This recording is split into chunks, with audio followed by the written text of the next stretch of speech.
하나님의 사랑하심을 받고 성도로 부르심을 받은 자들에게 하나님의 은혜와 평강이 넘치기를 바랬던 그런 로마서 이 말씀을 보면서 저도 여러분 모두에게 하나님의 평강과 위로가 넘치기를 바랍니다. 저 옆에 있는 분에게 2019년도 하나님의 은혜와 평강을 경험하기 바랍니다.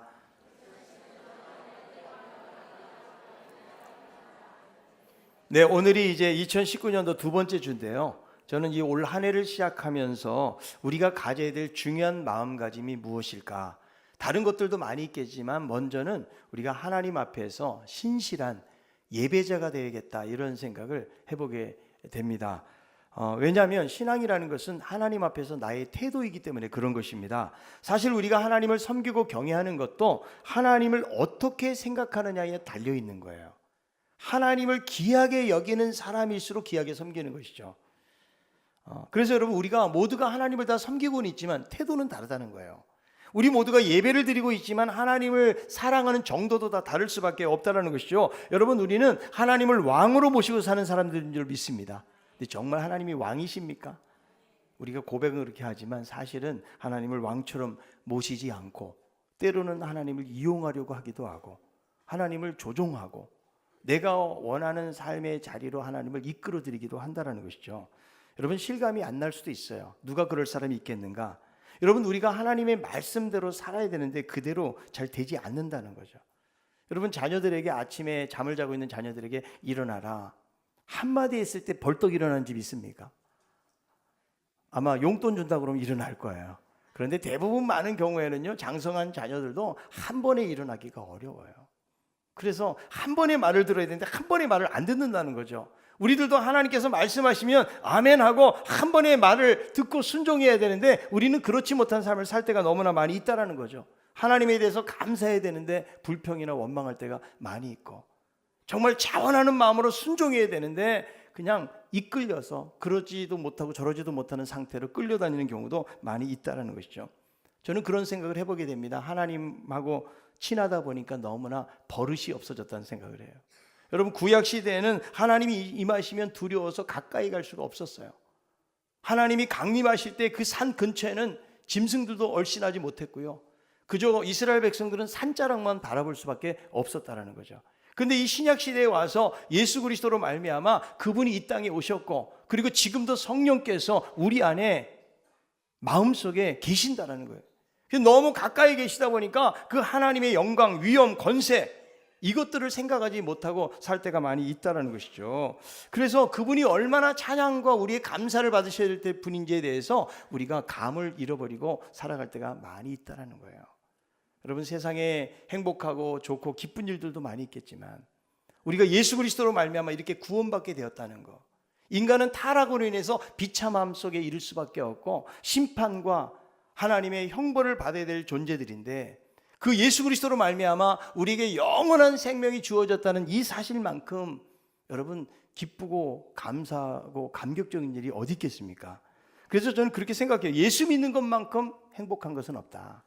아멘. 그것이 가장 큰 기쁨이고 진정한 성공인 줄로 믿습니다. 한번 따라합시다. 지금 나는 인생 최고의 전성기이다. 그렇게 믿습니까? 여러분, 행복을 기다리지 마세요. 지금 내가 예수 믿고 있다면 내가 최고의 인생의 절정기를 가고 있다는 사실을 우리가 믿고 살아가는 것이 참 중요하다는 거예요. 이것은 여러분 어디서나 같이 통하는 말이에요. 직장을 다니면서도 여러분, 직장에 대해서 내가 어떻게 생각하느냐에 따라 그 사람의 충성도가 달라지는 거예요. 그래서 직장에 새로 신입 사원들이 들어가게 되면 그들에게 제일 먼저 하는 게 무엇인지 아십니까? 그 회사에 자부심을 심어주는 일을 하는 거예요. 그런데 늘 언제 이 회사를 옮길까? 자기 유익만을 위해서 만약에 회사를 다니고 있는 사람에게 충성심을 기대할 수는 없다라는 거예요. 회사를 정말 사랑하는 사람, 그 사람이 결국은 끝까지 남아서 충성하게 된다는 거죠. 저는 교회도 마찬가지라고 생각을 해요. 교회를 다니면서도 자부심이 없고 마음에 안 들어한다면 그 성도에게 충성심을 기대할 수는 없다라는 거예요. 여러분들은 이 세상에서 신강교회가 최고로 좋은 교회인 줄로 믿습니까? 네, 얼떨결에 아멘을 하기는 했지만 여러분, 이런 질문하고 똑같은 거예요. 당신의 남편이 세상에서 가장 멋있는 남편입니까? 네, 대단하군요. 예. 여러분의 아내가 이 세상에서 가장 아름답고 괜찮은 아내입니까? 네. 이런 질문하고 똑같아요. 사실은 아니에요. 훨씬 더 멋있는 남편들이 많이 있고요. 아내들이 많이 있어요. 그런데 우리는 어떻게 하는 거예요? 하나님이 나에게 주셨기 때문에 가장 괜찮은 남편이고 아내로 여기면서 살아가는 것이 행복한 삶의 비결이라는 거예요. 여러분, 교회도 마찬가지라는 거예요. 교회가 완벽하고 부족함이 없어서가 아니라는 거예요. 그런데 하나님께서 이 교회를 보내신 데는 하나님의 이유와 목적이 있다는 것이죠. 그래서 이왕 섬기는 것이라면 우리가 교회에 대해서도 자부심을 가지세요.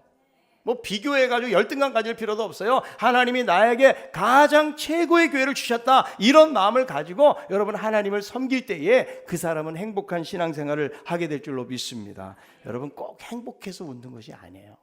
웃어보세요. 그러면 행복해진다라는 거죠. 우리가 여러분 하나님을 믿고 섬긴다고 해서 우리가 걱정하고 염려하는 일들이 없어지고 다 해결되어 가지고 행복한 상태로 지내고 있기 때문에 그런 것은 아니라는 거예요. 여전히 예수 믿어도 해결되지 못한 많은 문제들이 있고 힘든 상황들이 우리에게 있다라는 것이죠. 그러나 우리는 예수 그리스도를 믿고 있기 때문에 나는 가장 가치 있는 일에 내 인생을 투자하고 있는 거예요. 여러분, 그 믿음을 가지고 살아가는 것이죠. 여러분, 초대교회가 고난 속에서 믿음을 지킬 수 있었던 이유가 무엇입니까? 만약에 세상에서 멋있게 사는 삶을 기대했다면 믿음을 버렸어도 진작 버렸을 거예요. 그 수많은 시련과 박해 속에서 몇백 년을 견디지 못했을 것입니다. 그들은 예수 믿는 것이 인생 최고의 행복이고 가치 있는 일이라고 여겼기 때문에 그들의 신앙을 유지할 수가 있었던 거예요. 여러분, 사도 바울도요, 얼마나 그가 고난을 당했습니까? 그러나 그는 행복해하고 기뻐했어요. 그가 다메섹 도상에서 하나님을 만난 이후에 그의 삶을 완전히 변화됐던 것을 볼 수가 있는 것이죠. 그래서 자신의 인생 속에서 무엇이 중요한가, 그 전에 중요하게 여겼던 가치들을 버리고 그는 복음을 발견하고 예수 그리스도를 발견하면서 그의 인생은 완전히 변화가 된 거예요. 오늘 이 로마서를 쓰면서도 지금 사실 사도 바울은 로마 교인들을 얼굴을 한 번도 보지 못했습니다. 그러면 자기 자신을 누구라고 소개하겠어요? 1절에 보니까 바로 예수 그리스도의 종이라고 소개해요. 이 종이라는 말은 여러분 노예라는 말로 생각을 하면 훨씬 더 실감이 난다고 볼 수가 있어요. 우리는 편지를 쓸 때 끝에다가 발신인을 쓰잖아요. 이 당시에 편지를 쓸 때는 항상 맨 서두에다가 발신인을 쓰고 있는 것이죠. 그런데 바울은 한 번도 얼굴을 보지 못한 그 사람들에게 자기를 소개하는데 그리스도의 종이라는 거예요. 이 당시에 종이나 노예는요, 철저하게 주인의 소유물에 불과했던 거예요. 그래서 내가 예수 그리스도의 종이라는 말은 예수님에게 소속이 돼가지고 그분 말 한마디에 죽고 살고가 결정된다라고 생각하고 사는 것을 말하고 있는 것입니다. 여러분, 주님을 얼마나 사랑하면 자기를 예수님의 노예라고 표현을 하고 있는 것일까? 여러분, 우리들도요, 이렇게 명함 가지고 다니잖아요. 여기다가 어떤 소개를 하겠어요? 아마도 여러분들이 자랑할 만한 거, 세상적으로도 아주 번듯하게 또 말하고 싶은 것들을 거기다 적지 않겠어요? 사도 바울이요, 적을 것이 없어서 그렇게 적은 것이 아니에요. 사도 바울은 정말 스펙이 대단한 사람이죠. 바리새인 중에 바리새인이었어요. 베냐민 지파였어요. 나면서부터 로마 시민권을 가진 사람이었어요. 그리고 그 당시 최고로 존경받는 율법학자 가말리엘의 제자였다라는 거죠. 그러니까 이렇게 자랑할 것들이 많이 있었거든요. 그런데 그는 세상에 있는 모든 것들을 배설물로 여겼어요. 왜냐하면 진정한 그 복음, 예수 그리스도를 만났기 때문에 그런 것이죠. 자, 그러면서 오늘 이 말씀을 통해서 복음이 구체적으로 무엇인지를 말씀해주고 있는데 1장 2절에 나와 있습니다. 1장 2절, 이 복음은 하나님이 선지자들을 통하여 그의 아들에 관하여 성경에 미리 약속하신 것이라. 이 복음이라는 것은 이미 선지자를 통해서 약속한 것인데 아들에 관한 것이라는 거예요. 이게 바로 여러분 복음의 내용이라는 것이에요. 복음이 무엇입니까? 그러면 아들 예수 그리스도에 관한 것이다. 그런데 이것은 여러분 어디서 갑자기 나온 것이 아니라는 거예요. 이미 구약의 선지자를 통해서 예언이 되어져 왔던 것이라는 거죠. 그러니까 예수님이 갑자기 이 세상에 혜성같이 나타나가지고 위대한 지도자가 된 것이 아니라는 것입니다.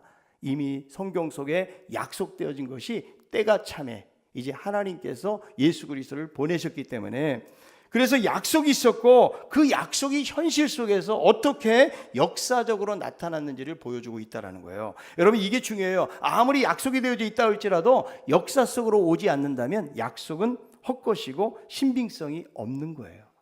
약속이 있고 성취가 있다는 사실을 보여주고 있다는 거죠.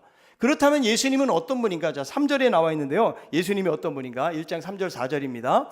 그의 아들에 관하여 말하면 육신으로는 다윗의 혈통에서 나셨고 성결의 영으로는 죽은 자들 가운데서 부활하사 능력으로 하나님의 아들로 선포되셨으니 곧 우리 주 예수 그리스도 신이라. 그래서 예수님을 육신과 영으로 설명을 하고 있어요. 육신으로는 다윗의 혈통에서 나셨다. 이미 구약에 그런 예언이 있는 거예요. 이사야 11장 1절입니다. 이새의 줄기에서 한 싹이 나며 그 뿌리에서 한 가지가 나서 결실할 것이요. 이새가 누구예요? 다윗의 아버지잖아요. 그러니까 이 다윗의 혈통을 통해서 이새에서 한 줄기가 나온다라고 이야기하고 있거든요. 자, 이사야 53장 2절에 있는 말씀이에요. 그는 주 앞에서 자라나기를 연한 순 같고 마른 땅에서 나온 뿌리 같아서 고운 모양도 없고 풍채도 없은즉 우리가 보기에 흠모할 만한 아름다운 것이 없도다. 여기도 보니까 마른 땅에서 나온 뿌리 같아서, 그러니까 여러분 육신적으로 볼 때는 아주 대단한 모습으로 오지 않는다라는 것을 성경이 보여주는 것이죠. 그래서 여러분 실질적으로 여러분 육신적으로 예수님은요 별로 매력도 없으셨어요. 흠모할 만한 것이 없다고 성경은 이야기하고 있는 거예요. 근데 그 당시 이스라엘 백성들이 기대했던 메시아는 이런 메시아가 아니에요. 육신적으로 멋있고 무언가 현실의 문제를 해결할 만한 힘 있는 메시아를 기대했어요. 그런데 예수님은 마른 땅에서 나온 그런 뿌리와 같이 줄기와 같이 이렇게 오다 보니까 사람들이 그 예수님을 받아들이지 않고 예수님을 인정하지 않았던 것입니다. 여러분 우리들도요 신앙생활하면서 어쩌면 우리가 기대하는 것이 무엇인가? 세상의 어떤 문제들을 해결하기 위한 해결책 때문에 예수를 믿고 있는 것은 아닌가? 내 병이 낫기 위해서, 내 사업 때문에, 우리의 자녀들의 미래 때문에 내가 그렇게 하나님을 혹시 의지하고 있지는 않는 것인가? 이것을 다 기대했다라는 거예요. 그런데 육신적으로 오셨던 예수님은 전혀 기대에 부응하지 못했어요. 왜냐하면 그분이 오신 이유는 세상의 문제를 해결하고 오신 것이 아니라는 거예요. 그분은 하나님 나라를 선포하고 구원을 위해서 이 세상에 오셨다라는 거예요. 그래서 여러분 마가복음 10장 45절에 이렇게 말씀하죠. 인자가 온 것은 섬김을 받으려 함이 아니라 도리어 섬기려 하고 자기 목숨을 많은 사람의 대속물로 주려 함이니라. 구원을 위해서 오신 거예요. 근데 많은 사람들이 현실적인 문제 해결을 생각했기 때문에 예수를 받아들이지 못했다는 것이죠. 여러분 우리들도 어쩌면 이런 육신적인 모습이 별로 마음에 안 들 수 있어요. 그러나 여러분 한번 생각해 보십시오. 하늘의 하나님이 자신의 영광스러운 보좌를 버리시고 이 땅에 오셨다는 거, 여러분 이것은요 도무지 상상할 수 없는 거예요. 그래서 여러분 하나님이 인간이 되신 것을 성육신이라고 그러는데 이것이 바로 복음이라는 거예요. 나를 위해서 낮은 이 세상에 오신 거, 이것이 바로 기쁜 소식이라는 거예요. 죄인들을 구원하러 오셨다. 우리는 여러분 한 사람도 예외 없이 전부 다 사망과 죽음, 형벌의 자리로 나아가야 돼요. 그런데 하나님께서 보내신 그 예수 그리스도 때문에 우리가 구원을 얻게 되었다. 여러분 이것이 여러분 우리 모두가 아니에요. 바로 나예요, 나.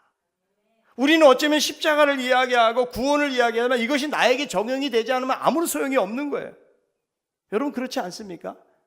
그런데 예수 그리스도의 죽음이 곧 나를 위한 죽음이라는 거예요. 그래서 예수님의 죽음을 생각하면서 야 예수님이 나처럼 이렇게 초라하고 부족하고 쓸모없고 연약한 나를 위해서 죽으셨구나 이렇게 생각하는 거하고 우리 전체를 위해서 생각하는 거하고는 다르다라는 거죠. 여러분 복음은요 바로 나에게 적용이 돼야 돼요. 이것을 생각하면 감사하지 않을 수가 없는 거예요. 여러분 네덜란드의 위대한 화가 중에 한 사람인 렘브란트라는 사람, 자신의 자화상을 많이 남겼던 사람이에요. 근데 렘브란트는 이삭의 희생이라든지 돌아온 탕자, 성경을 주제로 한 그림을 많이 그렸는데 특별히 예수님의 십자가 순환을 주제로 해가지고 그림을 그렸어요. 근데 흥미로운 것은 뭐냐면 그 여러 작품 속에 자기의 얼굴을 삽입해서 그려 넣었다는 거예요. 예를 들어서 순교자 스데반에게 돌을 던지는 성난 군 중에 한 사람으로 자기 얼굴을 그려 넣어요. 그리고 예수님을 십자가에 못 박으라고 외쳤던 그 폭도 중에 한 사람의 얼굴로 렘브란트 자신을 거기다가 그려 넣었다는 거죠. 이 의미는 무엇입니까? 나도 거기에 있었습니다. 자기의 죄를 회개하는 거예요. 자기를 고백하는 거예요. 그리고 자기도 이 십자가 앞에 구원받아야 될 사람으로 그렇게 복음을 적용하기 때문에 그림을 통해서 그것을 보여주고 있다는 것이죠. 여러분, 우리를 위한 것이라는 것은요, 우리하고 너무 멀리 떨어져 있는 거예요. 바로 나예요. 이것이 여러분, 이 십자가가, 이 은혜가, 이 복음이 여러분 나에게 적용이 될 때 우리는 감사하지 않을 수가 없는 거예요. 여러분, 예수님은 로마 신화에 나오는 전설적인 신이 아니에요. 그분은 역사 속에서 육신을 입고 실제적으로 오신 분이라는 사실을 성경이 우리에게 보여주고 있는 것입니다. 그리고 예수님은 영으로는 죽은 자 가운데서 부활하셨다고 말씀하고 있는 거예요. 여러분, 예수님께서 약속대로 오셨는데 죽음으로 끝나버렸다면 예수님은 바로 자신이 죄인임을 드러내는 거예요. 죄의 삭은 사망이기 때문에 죄인은 누구나 죽음을 경험할 수밖에 없어요. 그런데 예수님은 부활하셨다는 것은 무엇을 말하는 거예요? 예수님은 죄인이 아니고 바로 하나님의 아들이라는 사람이라는 것을 만방에 선포하신 사건이라고 말씀해주고 있다는 것이죠. 그래서 예수님은 인간이면서 하나님이신 분으로 설명하고 있는 거예요. 여러분, 왜 예수님이 인간이면서 하나님이어야 되는 것인가? 만약에 여러분 인간이기만 하면 하나님의 공의의 심판을 벗어날 수가 없는 거예요. 여러분, 하나님 앞에 제물을 바쳐야 되는데 흠없는 제물을 바쳐야 되는데 흠없는 인간은 하나도 없기 때문에, 그래서 예수님이 인간이어야 한다는 거죠. 여러분, 만약에 하나님께서 하나님이시기만 한다면 인간을 이해할 수가 없어요. 그리고 여러분, 하나님의 아들이 죽는다는 것은 말이 안 되는 거예요. 인간을 위한 제물은 인간밖에 안 되는 거죠. 그래서 여러분, 두 가지가 충족이 되어야 되는 거예요. 우리가 아는 대로 여러분, 하나님은요 두 가지 속성이 있어요. 하나님은 공의의 하나님이기 때문에 죄의 대가는 반드시 사망과 심판이 있어야 돼요. 그런데 또 한 가지, 하나님은 인내하시고 용서하시는 사랑의 하나님이라는 거예요. 여러분, 두 가지가 서로 충족이 안 된다는 거죠. 만약에 하나님께서 죄인인 인간을 그냥 눈 감아 주시고 구원해 주시면 하나님의 공의에 어긋나는 거예요. 반대로 하나님이 죄인을 다 심판하시면 하나님의 사랑이 어긋나는 거죠. 이 두 가지를 만족시키는 방법이 무엇입니까? 죄 없으신 하나님의 아들이 이 세상에 육신을 입고 오셔서 우리를 위해서 대신 속죄 대물이 되시는 것, 이것이 여러분 두 가지를 만족시켜주고 있다는 거죠. 그래서 예수님은 인간이면서 하나님의 아들로서 이 세상에 오셔서 우리를 위해서 십자가의 희생하심으로 죽으시고 부활하심으로 그 구원자로서 위대한 위상을, 진정한 위상을 드러내셨다라는 거예요. 여러분, 세상에 이런 신은 없어요. 세상은요 결코 강자가 약자를 위해서 희생하지 않아요. 손해보는 짓이에요. 여러분, 세상의 종교들 다 보세요. 다 신들은 인간보다 초월하고 다 강한 것으로 묘사가 되어져 있는 것이죠. 그래서 사람들은 두려움에 떨 수밖에 없는 것이죠. 여러분, 왜 샤머니즘에서 미신에서 구슬합니까? 두렵기 때문에. 그 화가 난 신을 달래기 위해서 그런 의식을 치르고 있는 것이죠. 그래서 여러분, 세상의 종교의 대상들은 다 비슷해요.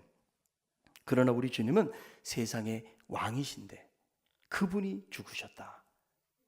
그래서 여러분, 이 복음에 대한 이 내용은 세상 사람들이 결코 받아들일 수가 없다라는 거예요. 고린도전서 1장 18절에 있는 말씀입니다. 십자가의 도가 멸망하는 자들에게는 미련한 것이요 구원을 받는 우리에게는 하나님의 능력이라. 멸망하는 자들은 어떤 것이다? 미련한 것이다. 그래서 세상이 볼 때는 말이 안 되고 이해가 안 되는 거예요. 여러분, 복음을 전할 때 복음을 듣고 아멘하는 것이 아니라는 거예요. 부인하고 거절하고 우습게 여기고 비웃기도 한다라는 거예요. 어떻게 예수를 통해서 구원이 있을 수 있느냐라고 이야기한다는 거예요. 왜 그래요? 어리석어 보이기 때문에 그렇다는 거예요. 그러니까 여러분, 이 십자가의 도가 멸망하는 자들의 능력이 아니라는 거예요. 만약에 능력이라면 우리가 여러분 복음을 전하면서 막 병든 사람이 낫고 죽은 자가 살아나고 이런 역사가 나타나야 되잖아요. 그런 게 전혀 없어요. 왜? 믿지 않는 자들에게는 하나님의 역사가 안 나타나요. 그래서 믿는 자들에게는 하나님의 능력이 된다. 오늘 로마서 1장 16절에 보니까 이 복음은 하나님의 능력이라고 말씀해주고 있다는 거예요. 그래서 여러분, 복음은요 바로 예수 그리스도를 의미하는 거예요. 이 소식을 바울은 지금 이미 예수를 믿고 있는 로마 성도들에게 전하고 싶었던 거예요. 왜요? 복음 앞에 다시 서도록 하기 위해서. 여러분, 2019년도 표가 뭐예요? 다시 복음 앞에. 사도 바울도 아마도 이 명제를 떠올렸는지도 모르겠어요. 로마 교인들이 다시 복음 앞에 서도록 하기 위해서 지금 이 편지를 쓰고 있는 것이죠. 그래서 하나님께서 자기 자신을 사도로 이렇게 직분을 주신 것도 바로 은혜 때문이라고 이야기합니다. 자, 로마서 1장 5절에 있는 말씀이에요. 그로 말미암아 우리가 은혜와 사도의 직분을 받아 그의 이름을 위하여 모든 이방인 중에서 믿어 순종하게 하나니, 그러니까 자기가 자신이 사도가 된 것은 복음 때문이라, 은혜 때문이라는 거예요. 자기가 잘나서 사도가 된 것이 아니라는 거예요. 은혜로 부름받고 이제 이방인들에게 복음을 전해서 그들로 하여금 순종하는 삶을 살도록 하기 위해서 하나님이 그런 직분을 주셨다는 거죠. 사도행전 9장 15절, 주께서 이르시되 가라, 이 사람은 내 이름을 이방인과 임금들과 이스라엘 자손들에게 전하기 위하여 택한 나의 그릇이라. 그래서 하나님께서는 바울에게 직분을 주신 거예요. 뭐 하라고? 이방인들에게 복음을 전하라고. 그래서 이 복음을 통해서 그들이 믿고 순종하는 삶을 살기 위해서 바울에게 그런 직분을 주셨다는 거예요. 그래서 여러분, 우리들도 우리가 직분을 주신 이유가 뭐냐? 복음 전하라고. 이방인들에게 복음을 전해가지고 그들도 믿고 순종하는 삶을 살도록 하기 위해서 하나님께서 우리에게도 직분을 주신 거예요. 지금 사도 바울이 그 말씀을 하고 있는 것입니다. 나에게 이렇게 은혜의 직분을 주셨는데 이것은 나뿐만이 아니다. 그리스도께 부르심을 받은 너희들, 로마 교인들, 하나님의 사랑을 힘입고 하나님의 또 소명을 받은 모두에게 이런 직분이 주어진 것이라고 말씀해주고 있다는 것이죠. 여러분, 우리들도요, 한 사람도 여기에 예배될 수가 없는 거예요. 우리 모두는 주님께 부름받았어요. 바울만 부름받은 것이 아니라는 거예요. 로마 교인들만 부름받은 것이 아니라는 거예요. 한 사람 한 사람에 대해서 하나님의 목적을 가지고 하나님이 여러분들을 부르신 거예요. 여러분, 사도 바울이 로마 교인들에게 기대하는 것이 무엇일까요? 내가 이런 직분을 받은 것처럼 너희들도 복음 전하는 자가 되라. 지금 하나님도 우리 신강교회 성도들을 통해서 이런 말씀을 하고 계실 것 같아요. 여러분, 특정한 어떤 사람들, 여러분 주의 종으로 부름받은 교역자들, 앞장서서 일하는 직분을 가지고 있는 이런 사람들뿐만 아니라 하나님의 사랑을 힘입은 우리 모두가 바로 이런 부름을 받았고 복음을 위해서 헌신해야 될 것을 성경이 우리에게 말씀해주고 있다라는 거예요. 여러분, 우리 모두는요, 지금 복음 앞에 서 있는 거예요. 저는 이 말씀을 준비하면서 그런 생각을 해봤어요. 만약에 지금 내가 예수를 안 믿고 있으면 어떤 삶을 살고 있을까? 여러분, 한번 상상해 보세요. 내가 만약에 예수를 지금 안 믿고 있다면 어떤 삶을 살아가고 있는 것일까? 며칠 전에 어떤 분이, 예수 안 믿는 분이 저보고 그래요. 목사님, 사는 게 뭔가요? 제가 속으로 그랬어요. 어떻게 알아요? 사는 게 뭔지를. 어디서 왔는지도 모르고 어디서 가는지도 모르는데요. 여러분, 예수를 모르면 인생을 모르는 거예요. 여러분, 우리가 복음을 모르면 내 인생에 대해서 허물을 느낄 수밖에 없어요. 여러분, 세상에서 막 열심히 사는 사람들 많이 있거든요. 목표가 과연 무엇이냐고요. 목표가 없어요. 그냥 여러분 돈 버는 게 목표고요. 집에 있는 화장실 하나씩 늘리는 게 목표예요. 여러분, 그것은 절대로 우리에게 진정한 기쁨을 줄 수가 없는 거예요. 여러분, 세상에 있는 것들이 다 그런 것들이에요. 그런데 여러분, 우리들은 영원한 것들을 바라보게 된 거예요. 이 복음의 가치를 사도 바울도 발견하고 그것 때문에 그는 복음을 위해서 순종하고 복음을 위해서 고난당하는 삶을 살았던 것을 볼 수가 있는 거예요. 여러분, 우리가 다시 복음 앞에라는 말은요, 그냥 하나의 명제를 여러분들에게 드린 것이 아닙니다. 저를 비롯해서 우리 모두가 정말 하나님 앞에서 나의 부름의 소망이 무엇인지를 생각해 보자는 거예요. 이것은 사도 바울에게만 주셨던 것이 아니고 로마 교인들에게만 주셨던 것이 아니고 오늘날 이 땅을 살아가는 신강교회 우리 모든 성도들에게 하나님께서 부르시고 그런 사랑을 받게 되었다는 거예요. 여러분, 우리가 이 은혜를 받았으면 이제는 우리는 복음으로 살아야 된다는 거예요. 우리가 다시 한번 예수 그리스도 앞에, 이 복음 앞에 내 자신을 새롭게 세울 수 있는 우리 모두가 다 되시기를 바랍니다. 우리나라에 선교사로 와서 1908년 26세의 나이로 순교했던 루비 캔드릭 선교사님의 그 편지가 지금도 읽어보면 제 마음에 감동을 주는데요. 아버지, 어머니, 이곳 조선 땅은 참으로 아름다운 곳입니다. 모두들 하나님을 닮은 사람들 같습니다. 선한 마음과 복음에 대한 열정으로 보아 아마 몇십 년이 지나면 이곳은 예수님의 사랑이 넘치는 곳이 될 것 같습니다. 저는 복음을 듣기 위해서 20km를 맨발로 걸어온 어린아이들을 보았을 때 그들 안에 있는 하나님의 사랑 때문에 오히려 위로를 받습니다. 그러나 한편에서는 탄압이 점점 심해지고 있습니다. 그저께는 예수님을 영접한 지 일주일도 안 된 3명이 끌려가 순교했고 토마스 선교사와 제임스 선교사도 순교했습니다. 선교 본부에서는 철수하라는 지시가 있었지만 대부분의 선교사님들은 그들이 전도한 조선인들과 아직도 숨어서 예배를 드리고 있습니다. 그들은 모두가 순교를 할 작정인가 봅니다. 오늘 밤은 유난히도 고향으로 돌아가고 싶습니다. 아버지, 어머니, 어쩌면 이 편지가 마지막일 수도 있습니다. 저는 이 땅에 저의 심장을 묻겠습니다. 바로 이것은 제가 조선을 향해 가지는 열정이 아니라 하나님께서 조선을 향해 가지신 열정이라는 것을 알게 되었습니다. 아버지, 어머니 사랑합니다. 여러분, 양화진에 가면 이 루비 캔드릭 선교사님의 묘가 있는데 그 묘비에 이렇게 쓰여져 있습니다. 나에게 천의 생명이 주어진다고 해도 그 모두를 조선에 바치리라. 이것이 그가 묘비에 남긴 말입니다. 왜 그렇습니까? 이 선교사님도 위대한 복음을 만났기 때문에, 그 하늘의 왕 되신 하나님께서 이 땅에 오셔서 나 같은 자를 구원해 주셨다라는 그런 위대한 복음 앞에 그의 인생은 새롭게 바뀌었기 때문에, 비록 탄압을 받고 그리고 순교를 당한다고 할지라도 여전히 하나님이 보내신 그 땅에서 마지막까지 사명을 감당하는 그런 모습이 우리 모두에게 다시 한번 도전을 준다고 생각을 합니다. 여러분, 우리가 예수 믿는 것은 그냥 교회 왔다 갔다 하는 것이 아니에요. 하나님 우리 모두에게 소명을 주신 거예요. 하나님이 우리 모두에게 십자가의 은혜를 주신 줄로 믿습니다. 그 은혜를 다 경험했기 때문에 우리 모두가 다 천국에 갈 사람들이라면 이제 하나님의 나라를 위해서 다시 한번 복음 앞에 우리의 옷깃을 새롭게 여미면서 믿음으로 살아가야 될 것을 성경이 말씀해주고 있는 것입니다. 여러분, 교회만 왔다 갔다 하는 사람이 되지 마십시오. 정말 주님을 왕으로 모시고 예배하고 그분의 말씀을 믿어 순종하는 자리까지 나아갈 수 있기를 바라고, 무엇보다도 가장 중요한 사명이 무엇입니까? 세상에 복음을 전하라는 이런 놀라운 사명을 다시 한번 가슴에 안고 2019년도를 나아가는 저와 여러분들이 다 될 수 있기를 바랍니다. 우리는 위대한 복음 앞에서 다시 한번 우리의 삶의 목표를 재점검하고 복음으로 살아갈 수 있는 저와 여러분들 다 되기를 바랍니다.